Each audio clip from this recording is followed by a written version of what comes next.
Chers frères et sœurs, bien-aimés, bonjour. Nous voilà déjà arrivés au 5e module et aujourd'hui nous traiterons de l'avarice. Le plan que nous allons suivre pour cet exposé est le suivant. Premièrement, une définition de la cupidité et de l'avarice, son objet, le rôle de l'argent, individuellement et au niveau des sociétés, et celui-ci à la lumière de l'enseignement de notre Seigneur Jésus-Christ. 5e point, l'avarice comme étant une maladie de l'âme, une maladie dangereuse, ce sera le point 6. Nous verrons quelles vertus sont détruites par l'avarice, notamment la libéralité, les vertus théologales bien sûr, et elle s'oppose aussi à la justice et à la charité. 8e point, les symptômes de cette maladie. 9e point, les filles de l'avarice. Et enfin, nous proposerons 7 remèdes pour lutter contre l'avarice. La définition de la cupidité et de l'avarice. Cupidité et avarice sont des termes pratiquement équivalents. Tous deux signifient un désir immodéré des richesses ou de l'argent. Cependant, le terme cupidité vient du latin cupere, désirer, et porte en lui-même une insistance plus marquée sur le désir, c'est-à-dire sur l'aspect formel de l'avarice, qui est essentiellement un désordre affectif. Par ailleurs, la cupidité a une extension plus large que l'avarice, car l'avarice concerne un vice personnel par rapport à l'usage de l'argent, tandis que la cupidité embrasse, avec celle des individus, la soif immodérée des richesses. Voyons maintenant son objet. La cupidité a pour objet toutes les richesses, c'est-à-dire tous les biens extérieurs utiles à la conservation de la vie et au bien-être, et à l'épanouissement humain complet des personnes et des familles qui composent la société. Ces richesses sont donc bonnes en elles-mêmes. Leur usage raisonnable en fait même un élément important du bonheur humain temporel. L'extrême pauvreté, l'expérience le prouve, engendre habituellement de déplorables désordres. Mais en raison d'un certain déséquilibre affectif, dont tous les hommes sont plus ou moins marqués à la suite de la faute originelle, les richesses ordonnées par le Créateur au bonheur de l'homme sont devenues des biens ambigus, car mal utilisées, elles ne peuvent causer que de grands maux. Biens ambigus, les richesses le sont, puisque suivant l'usage que nous en faisons, elles peuvent être ou instruments d'amour ou instruments de haine. Les richesses, étant des biens d'échange, fondent une foule de relations entre les personnes, les sociétés, les nations. Elles peuvent aussi bien soulager la misère que l'augmenter, et même la causer. En raison du pouvoir qu'il donne, l'argent devient symbole de puissance. Élevé en signe extérieur de pouvoir sur les individus et les peuples, l'argent en vient à exercer une incroyable séduction sur les esprits. D'où la tentation personnelle et sociale d'accumuler le plus d'argent possible pour être puissant, pour étendre son influence et sa domination. Passons au 3e point, le rôle de l'argent. La finalité de l'argent est de contribuer au bonheur, lequel est inconcevable sans le service de Dieu, qui doit toujours conserver sa primauté absolue sur tout le reste. Ordonné au service de Dieu, l'argent est aussi ordonné au service des hommes, au service de tous les hommes et de leurs besoins. Or, l'argent, convertisseur universel des richesses, cesse de contribuer au bonheur personnel et social lorsqu'il devient une fin en soi, lorsqu'il s'affirme comme une source de pouvoir indépendante de toute règle morale. Lorsqu'entre les mains d'êtres et d'organisations cupides et sans cœur, il tend à se soumettre, l'immense majorité des hommes. En regard de notre temps, il est un passage toujours très actuel de la lettre encyclique Quadragesimo Anno du pape Léon Pie XI,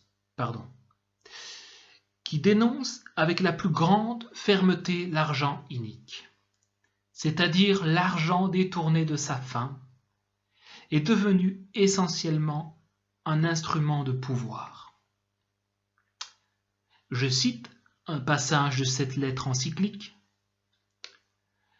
Ce qui à notre époque frappe tout d'abord le regard, ce n'est pas seulement la concentration des richesses, mais encore l'accumulation d'une énorme puissance, d'un pouvoir économique discrétionnaire, aux mains d'un petit nombre d'hommes qui d'ordinaire ne sont pas les propriétaires, mais les simples dépositaires et gérants du capital qu'ils administrent à leur gré.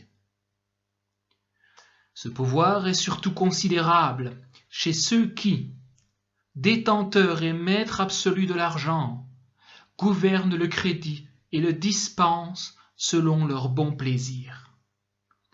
Par là, ils distribuent en quelque sorte le sang à l'organisme économique dont ils tiennent la vie entre leurs mains. Si bien que sans leur consentement, nul ne peut plus respirer.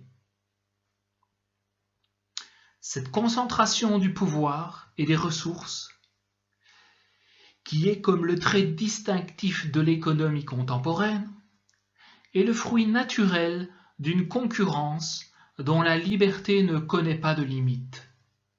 Ceux-là seuls restent debout, qui sont les plus forts, ce qui souvent revient à dire qu'ils luttent avec plus de violence, qui sont le moins gênés par les scrupules de conscience.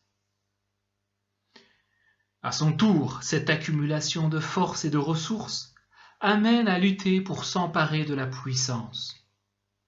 Et ceci de trois façons. On combat d'abord pour la maîtrise économique. On se dispute ensuite le pouvoir politique, dont on exploitera les ressources et la puissance dans la lutte économique. Le conflit se porte enfin sur le terrain international, soit que les divers États mettent leurs forces et leur puissance politique au service des intérêts économiques de leurs ressortissants, soit qu'ils se prévalent de leur force et de leur puissance économique pour trancher leurs différends politiques.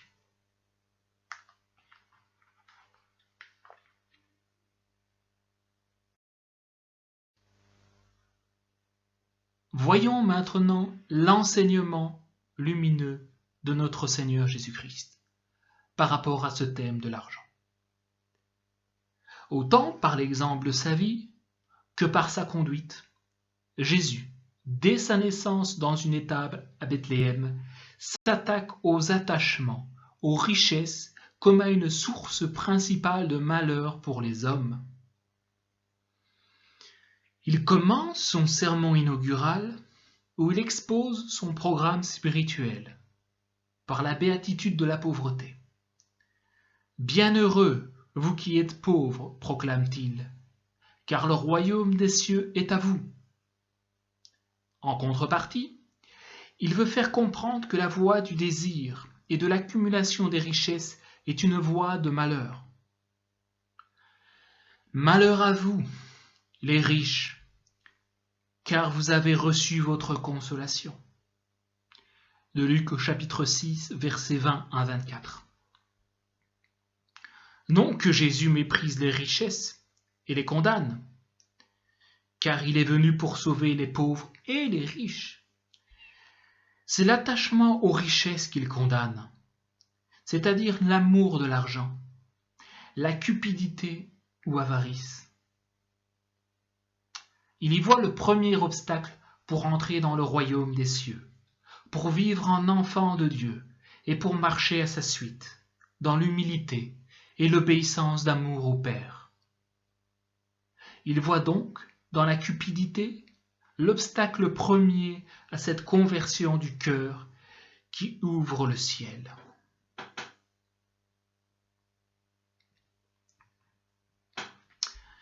Il ne faut pas se méprendre sur le langage de Jésus, lorsqu'il dit « bienheureux les pauvres ». Ce n'est pas aux pauvres de biens matériels qu'il pense, car il y a beaucoup de pauvres qui sont très attachés aux biens de la terre. Il s'adresse à tous ceux qui ont l'esprit de pauvreté, qu'ils soient démunis ou comblés, ceux dont le cœur est détaché des richesses et qui sont ainsi disposés à tout quitter pour le suivre, si telle est la volonté de Dieu sur eux. Dans la bouche de Jésus, la béatitude de la pauvreté et la béatitude de la sagesse de ceux qui sont libres intérieurement vis-à-vis de l'argent, et que la crainte de manquer de quoi que ce soit ne retient pas de faire part de leurs biens aux indigents. Ces hommes détachés de leurs biens et au cœur miséricordieux sont incomparablement plus sages que les plus habiles des hommes d'affaires qui ne pensent qu'à augmenter leur avoir, car ils savent se servir de l'argent, si souvent mal employé, pour se faire des amis qui les accueilleront dans les demeures éternelles. Luc chapitre 16, verset 9. L'anathème que porte Jésus contre les richesses, contre les riches, ceux qui aiment l'argent, sonne comme l'annonce du malheur irréparable que se préparent les insensés qui sont attachés à des biens qui passent, qui ne pourront jamais leur procurer le vrai bonheur. Les cupides sont insensés parce que, pensant et voulant être heureux sur la terre, ils compromettent leur bonheur éternel. Ainsi, pour Jésus, la victoire sur la cupidité par le détachement des richesses n'est pas seulement, comme pour les philosophes grecs, la condition d'une félicité naturelle, c'est une condition pour obtenir le bonheur éternel. Ainsi, bien malheureux le jeune homme qui refusa de suivre Jésus à cause de son attachement à ses grands biens. À cette occasion, Jésus dira: avec quelle difficulté ceux qui possèdent des richesses entrent dans le royaume de Dieu. Il est en effet plus facile à un chameau de passer par le trou d'une aiguille qu'à un riche d'entrer dans le royaume de Dieu. Luc chapitre 18, versets 24 à 27. Les riches, qui ne font pas du bonheur éternel le but de leur vie, sont insensés, car leurs richesses leur seront bientôt enlevées, et avec elles le bonheur éphémère qu'ils se seront fabriqués.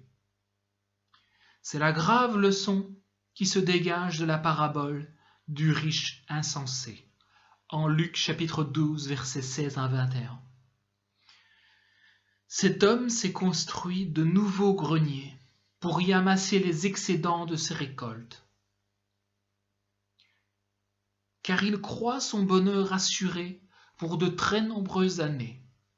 Mais Dieu lui dit: « Insensé, cette nuit on va te réclamer ton âme. Et ce que tu as préparé, est-ce qu'est-ce que tu as préparé?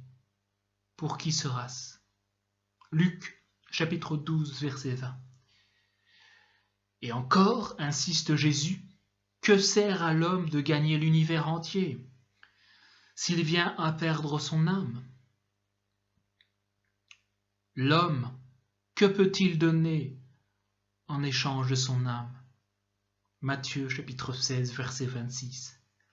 Ainsi, c'est la suprême sagesse que Jésus appelle tous les hommes lorsqu'il cherche à les guérir de l'avarice.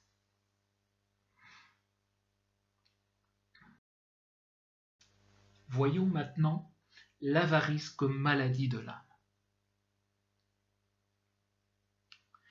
Il y a certes différents degrés dans l'avarice.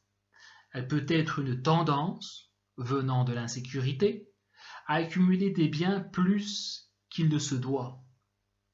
Et elle peut être un vice profond qui rend esclave de l'argent.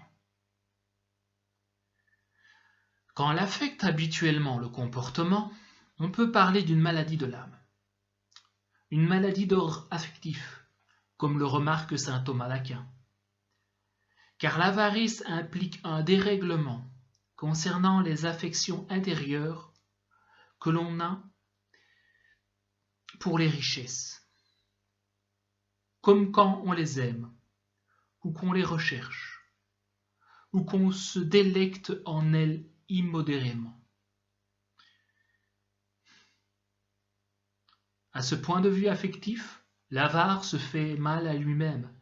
Il pêche d'abord contre lui-même par son avarice, car tout l'ordre de ses sentiments se trouve déréglé, quoique son corps ne le soit pas, comme il l'est par les vices charnels. Je vous renvoie au module précédent. Les vices charnels sont, comme l'avarice, des maladies affectives, c'est-à-dire des maladies du désir, qui ne s'arrêtent cependant pas au désir, mais ont un effet direct sur le corps.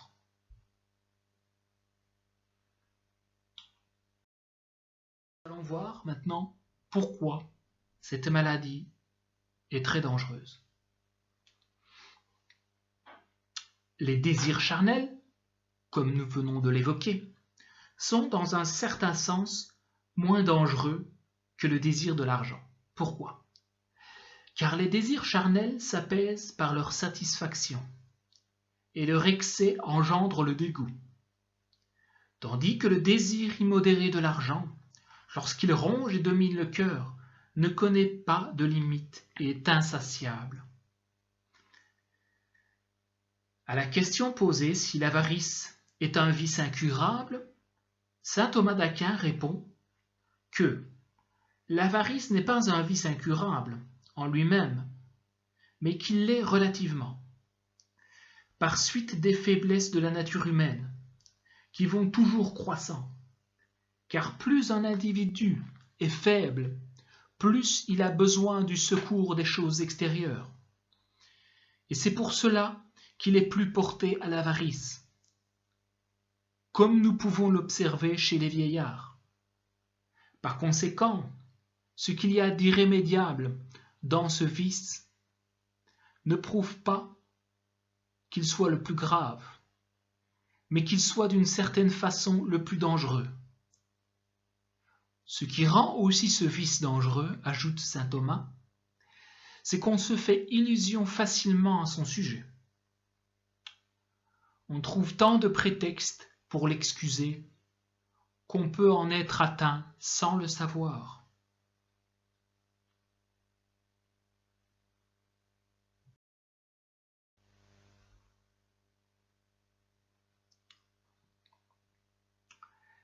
Alors l'avarice, en tant que vice, s'oppose à la libéralité. Aristote dit très justement que l'avarice s'oppose à la libéralité, qui est la vertu morale naturelle, qui règle, conformément à la raison, l'usage des richesses. En tant que vertu régulatrice de l'usage des richesses, la libéralité dispose à acquérir et à conserver raisonnablement les biens extérieurs, de manière à s'en départir aisément pour subvenir à ses justes besoins et à ceux de sa famille. L'acte le plus important de la vertu de la libéralité est de donner de ses biens dans une juste mesure, pour satisfaire d'abord à ses propres besoins et contribuer aussi au bien commun de la société. L'avare pèche contre la vertu de libéralité par son appétit effréné du gain, par le désir qui le brûle d'accumuler le plus de richesses possible et de les conserver, bien au-delà de ses besoins et des exigences de sa condition sociale. L'avare veut recevoir le plus possible, et il éprouve une grande répugnance à donner de ses biens, même parfois pour acheter ce dont il aurait besoin. Sa passion de l'argent le rend capable de s'imposer à lui-même et d'imposer à sa famille de dures privations pour ne pas diminuer son patrimoine.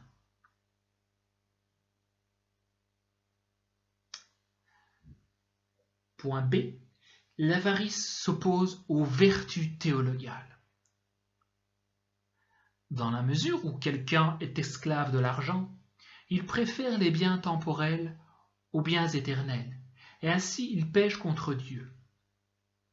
Aucun serviteur ne peut servir deux maîtres, dit Jésus, car où il haïra l'un et aimera l'autre, ou il s'attachera à l'un et méprisera l'autre. Vous ne pouvez servir Dieu et l'argent. D'après Luc chapitre 16, verset 13. L'avarice ou cupidité, par l'attachement excessif du cœur aux richesses, s'oppose évidemment à la foi en la providence de Dieu. Elle s'oppose en même temps à l'espérance, car l'avare tend à rechercher le soutien et le secours que dans la sécurité que lui offrent ses biens, dont la conservation lui cause souvent de grandes inquiétudes. L'avarice s'oppose par-dessus tout à la charité envers Dieu, parce que, pour acquérir et conserver son argent, il ne craint pas d'agir de mille manières contre sa volonté, en violant ses commandements. L'appât du gain, non combattu, ne s'arrête devant aucun crime.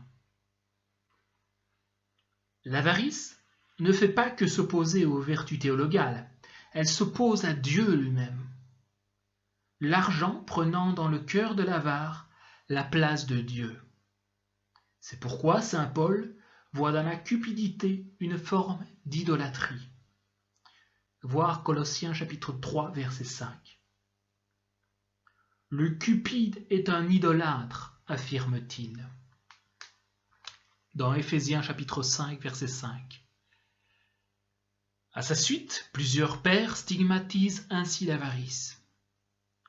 Saint Jean Chrysostome va jusqu'à dire que l'avare immole son âme à ses richesses. On immole aux idoles des bœufs et des moutons. Mais l'avarice veut un autre sacrifice. Elle dit « Immolez-moi votre âme », et l'avare lui immole son âme.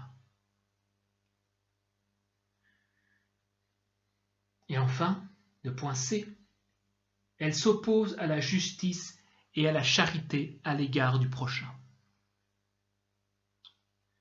Vous allez me dire, est-il possible d'être attaché excessivement à l'argent sans être injuste?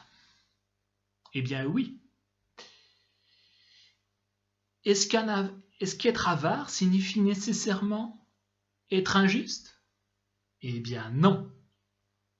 Quelqu'un peut être avare sans être injuste, si son vice ne le pousse pas à employer des moyens malhonnêtes pour ramasser de l'argent et le conserver.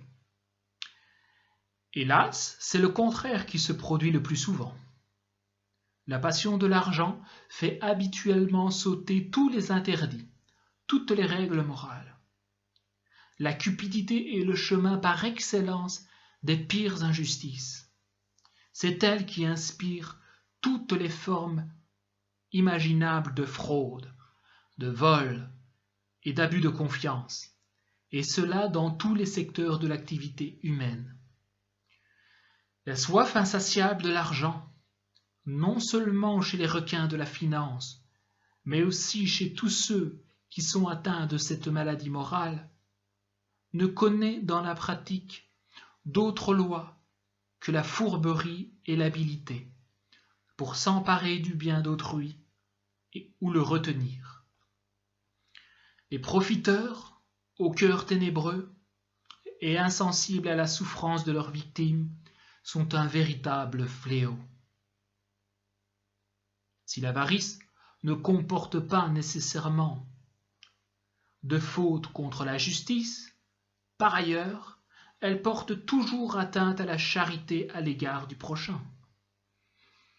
Ainsi, le mauvais riche qui fut condamné pour ne pas avoir secouru le pauvre Lazare n'avait pas péché contre la justice, mais contre la charité. Car les richesses, acquises légitimement, nous sont données par Dieu pour subvenir à nos besoins et aussi pour venir en aide aux indigents. Ce sont des moyens qui, dans l'intention du Créateur, nous sont confiés afin de nous aider à aimer et servir Dieu, ainsi qu'aimer et servir nos frères. L'avarice ou cupidité tue dans l'âme toute compassion, car son mouvement propre est de conserver ses biens, et tout au plus de les dépenser exclusivement pour soi, plutôt que d'en faire part aux nécessiteux.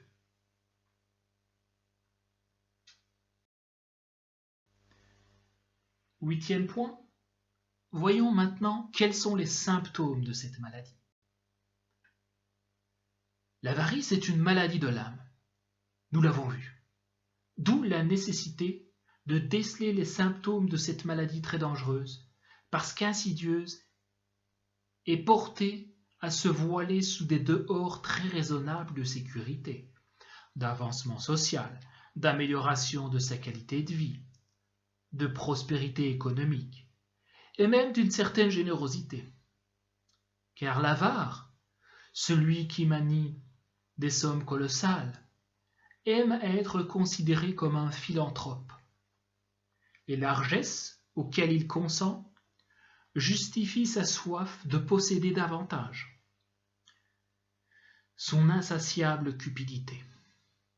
C'est ainsi qu'il arrive que l'avarice puisse s'accompagner de prodigalité, comme le remarque saint Thomas. Comme l'avarice est une maladie affective, et donc d'ordre spirituel, l'avare pense constamment à l'argent et aux richesses. Sa pensée est habituellement tournée vers l'argent. Les désirs qui naissent de sa pensée, ainsi orientés, l'obsèdent. C'est un obsédé de l'argent et des biens matériels. L'argent fait l'objet de ses plus hautes préoccupations. Il est surtout anxieux de faire profiter sa fortune. La perspective d'une perte ou de certaines dépenses à faire l'attriste et même l'irrite. Son désir de gagner toujours plus d'argent dicte son comportement. L'argent a une telle place dans sa pensée et dans son cœur que cela occasionne d'incessants conflits avec son entourage. Sa famille, ses proches, ses compétiteurs dans les affaires, comme l'illustre l'avare de Molière. Il ne veut pas faire des dépenses qui seraient nécessaires au bien de sa famille. Il cherche tous les moyens pour éviter de payer sa quote-part de taxes et d'impôts, qui serait la juste contribution au bien commun de la société. Tels sont les principaux symptômes de la triste maladie de l'avarice.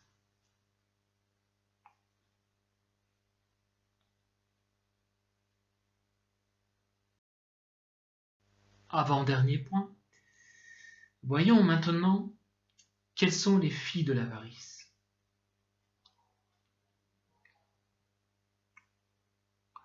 Les filles de l'avarice, qui consistent dans le désir immodéré des richesses, découlent en fait une multitude d'autres vices. C'est pourquoi elle est un vice capital.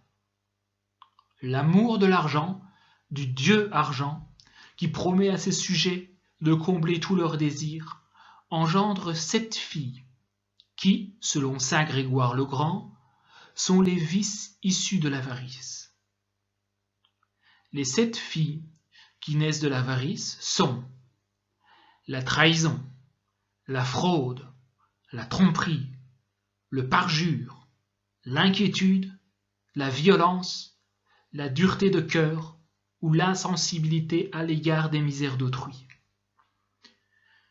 Comment naissent de l'avarice ces différents vices? Eh bien, saint Thomas nous l'explique ainsi.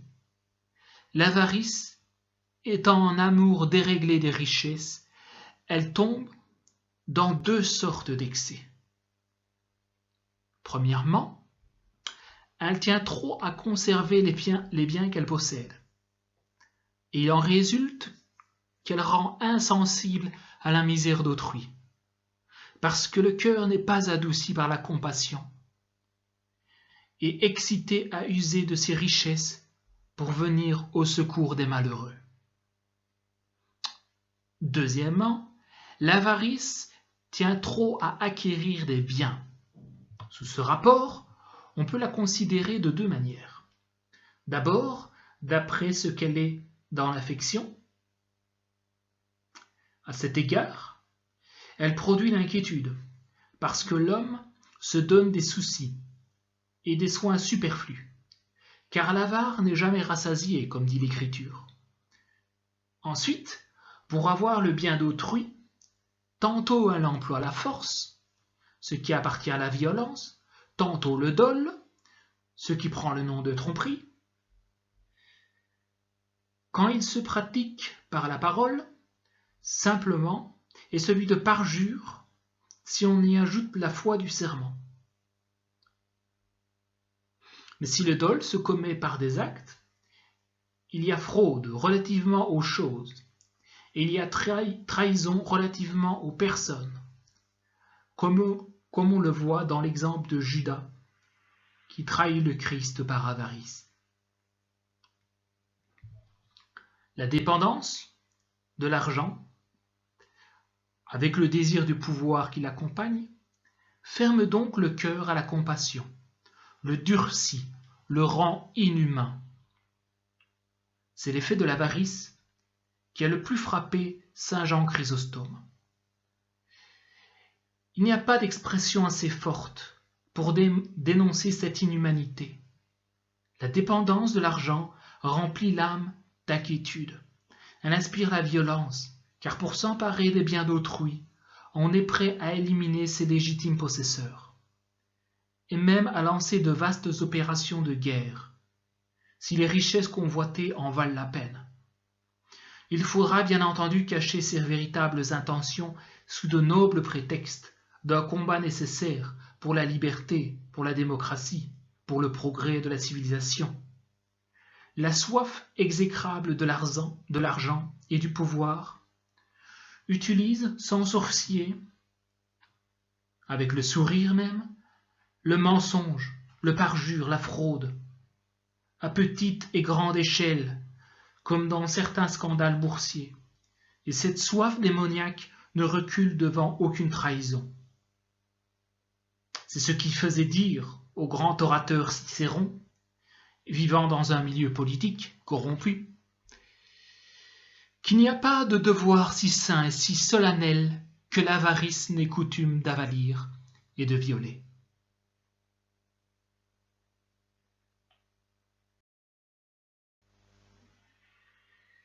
10e et dernier point, voyons maintenant quels sont les 7 remèdes à apporter contre l'avarice.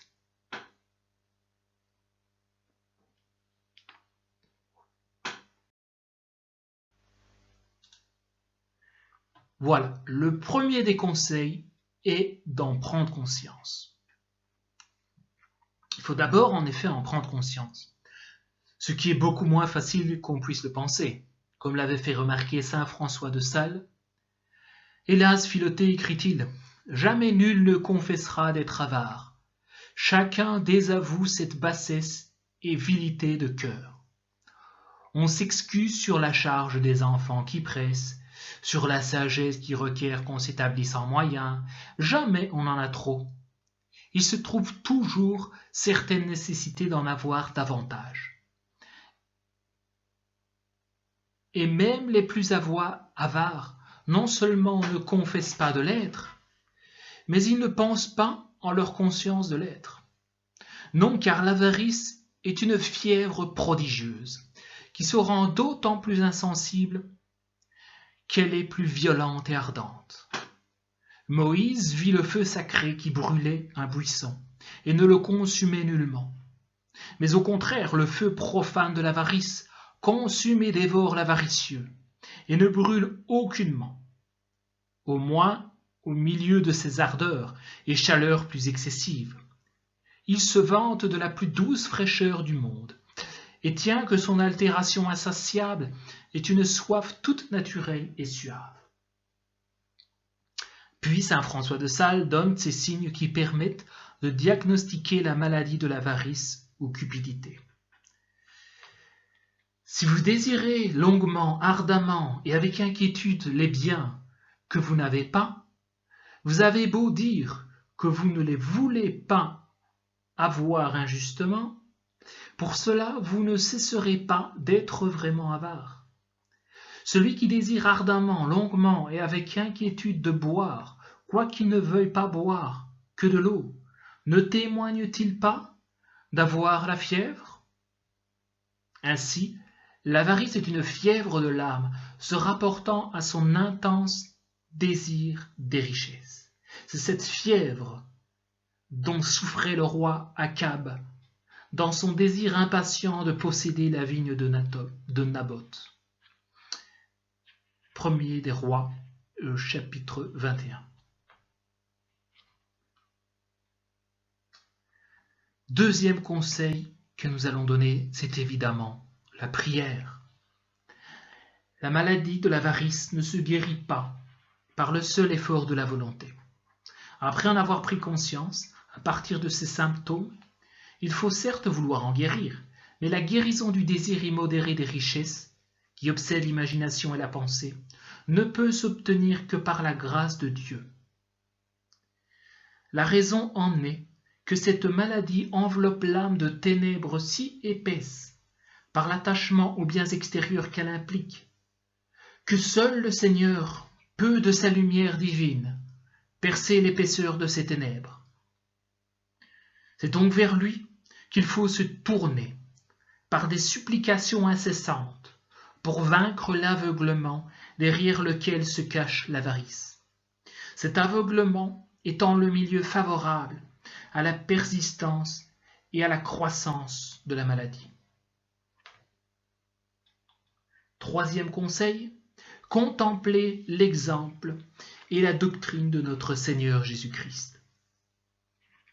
La prière au Seigneur pour vaincre la terrible maladie de l'avarice doit s'éclairer des exemples extrêmement forts que nous a donnés notre divin Sauveur Jésus durant tout le cours de sa vie terrestre.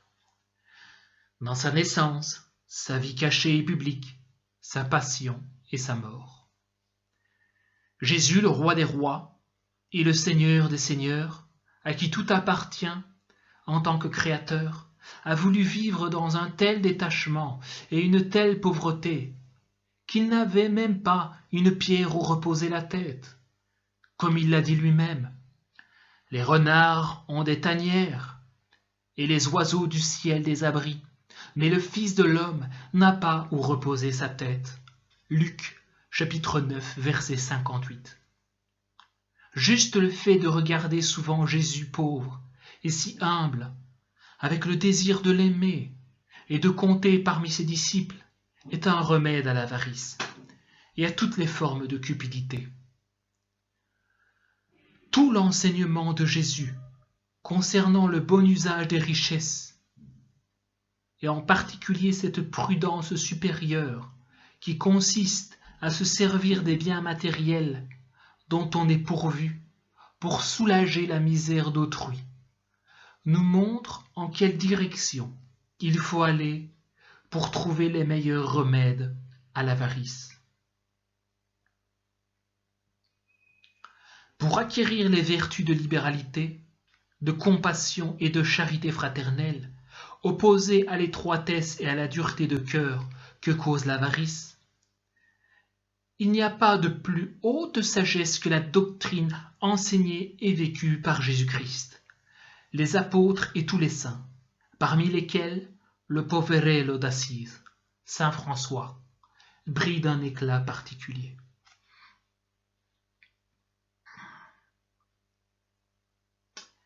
Quatrième conseil, et non des moindres, c'est le recours fréquent au sacrement de pénitence et l'Eucharistie. À la considération de l'enseignement et de l'exemple de Jésus-Christ et des saints, qui nous montrent la voie à suivre pour vaincre l'avarice, il faut joindre la fréquentation des sacrements de pénitence et d'Eucharistie. Par ces sacrements, Jésus, le divin médecin, agit directement dans l'âme malade pour la délivrer de son aveuglement et de son endurcissement, et pour la guérir en profondeur de ses attachements désordonnés. Dans la mesure où l'âme, consciente de sa misère, se laisse purifier par Jésus dans le sacrement de pénitence, elle se dispose à être envahie par l'ardente charité du cœur de Jésus dans la Sainte Eucharistie, qui est l'antidote le plus puissant de l'avarice. Cinquième des remèdes, la réflexion. Avec les moyens surnaturels, qui sont absolument indispensables pour guérir de l'avarice, il faut recourir aux moyens naturels à notre portée, dont le premier et le plus nécessaire est la réflexion. Il faut réfléchir sur la condition des avares, qui s'accrochent sans cesse à une illusion de bonheur. Une illusion, car le bonheur qu'ils cherchent dans les richesses s'éloignera toujours de plus en plus d'eux, à la mesure que grandira leur désir de l'argent.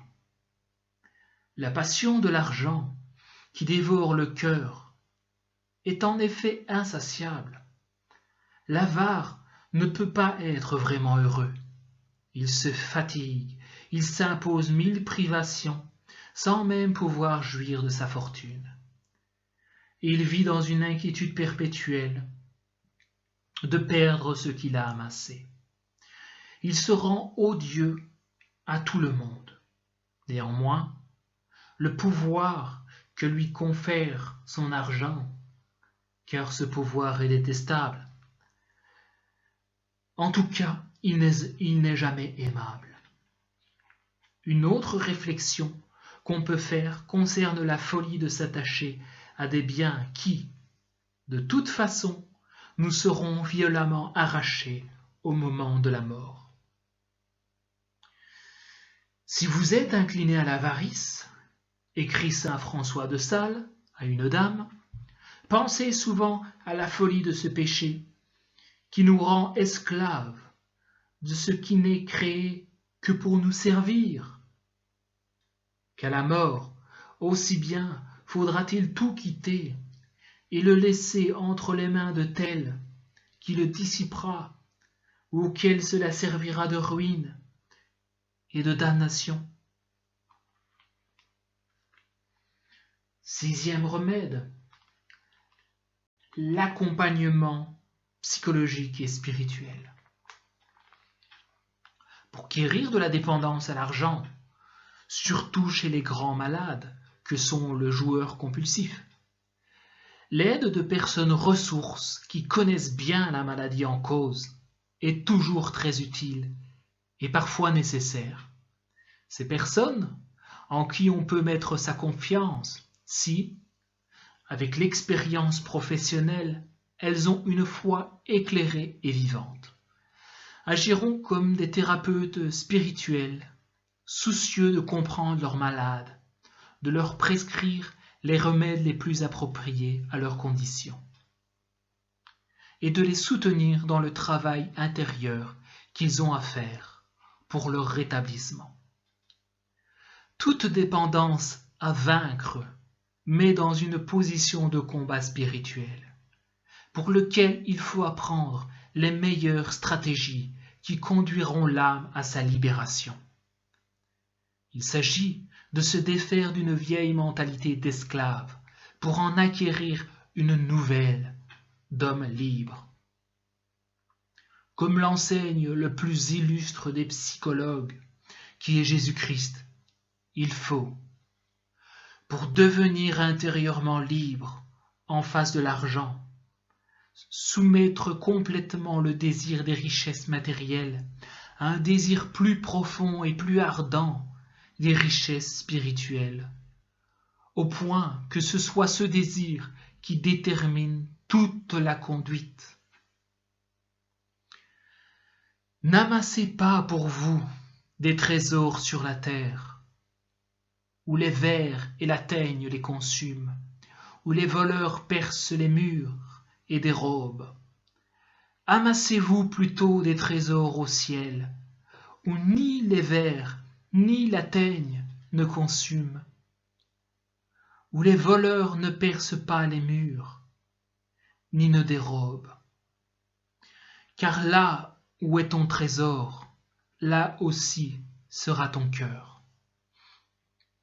Matthieu chapitre 6, versets 19 à 21. Un trésor est toujours source de joie. Et c'est pour cela qu'on s'y attache. Mais la joie des trésors matériels, si fragile et fugace et illusoire, elle se change vite en peine et douleur. Seul le souverain trésor des richesses infinies de Dieu mérite que notre cœur s'y attache. Et enfin, septième et dernier remède, l'aumône. On guérit souvent une maladie par son contraire. Les dispositions les plus contraires à l'avarice et à la cupidité sont la compassion et la charité à l'égard du prochain, qui se traduisent en actes par l'aumône. L'aumône, qui n'est vraiment aumône que lorsqu'elle est faite par compassion et pour amour de Dieu, est une œuvre de miséricorde qui attire sur soi la miséricorde de Dieu. Le mot lui-même, aumône, vient du grec elemozoune, qui signifie miséricorde. Le retour de la miséricorde divine sur le cœur miséricordieux, qui ouvre sa bourse aux pauvres, est affirmé en plusieurs endroits de l'Écriture, en particulier au livre de Tobie. Faites aumône de votre bien, et ne détournez pas votre visage d'aucun pauvre. La conséquence sera que le Seigneur ne détournera non plus son visage de vous. Notre Seigneur proclame cette béatitude. Bienheureux les miséricordieux, car ils obtiendront miséricorde. En Matthieu chapitre 5, verset 7. La miséricorde de l'aumône, tel est le remède à l'avarice que prescrivait ce grand maître spirituel que fut saint François de Sales. Je cite, « Violentez-vous à faire souvent des aumônes et des charités. L'aumône a une double efficacité pour la guérison de cette maladie de l'âme qu'est l'avarice. L'une directe car elle réagit, par sa nature même, contre la tendance de ce vice, l'autre indirecte, car elle est une œuvre méritoire, qui obtient de la bonté de Dieu, pour celui qui l'accomplit, des grâces de conversion et de sanctification. Voilà, mes chers amis, nous arrivons au terme de ce 5e module, et j'espère qu'il vous a plu, et je vous invite donc pleinement à nous soutenir. Et comment nous soutenir? Eh bien, c'est simple. Laissez-nous un pouce vers le haut sur notre page Facebook et n'oubliez pas de cliquer sur la petite cloche sur notre chaîne YouTube qui vous permettra d'être abonné à la chaîne et donc d'être au courant des dernières nouveautés et dernières vidéos à paraître. Donc voilà, sur ce, je vous dis à la prochaine et à bientôt. Merci, au revoir.